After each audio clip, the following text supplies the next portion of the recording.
Le Mort-Homme, une colline qui porte tristement bien son nom après avoir été le théâtre d'une bataille sanglante en 1916. Dans les environs de Verdun, comme un peu partout dans le nord et l'est de la France, il s'est abattu une véritable pluie d'obus durant la Première Guerre mondiale. Un siècle plus tard, certains de ces engins croupissent encore sur les anciens champs de bataille, mais aussi dans les rivières et les fleuves attenants, comme la Meuse. À Villonne-à-Romont, les démineurs continuent de les sortir de l'eau pour éviter les accidents.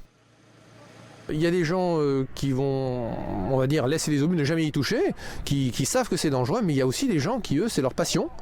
Et ces gens-là, s'ils savent qu'à cet endroit, il y a des obus, ils vont se dire, tiens, moi, je vais aller voir, je vais essayer peut-être d'en récupérer. Là, c'est difficile parce qu'ils sont très lourds.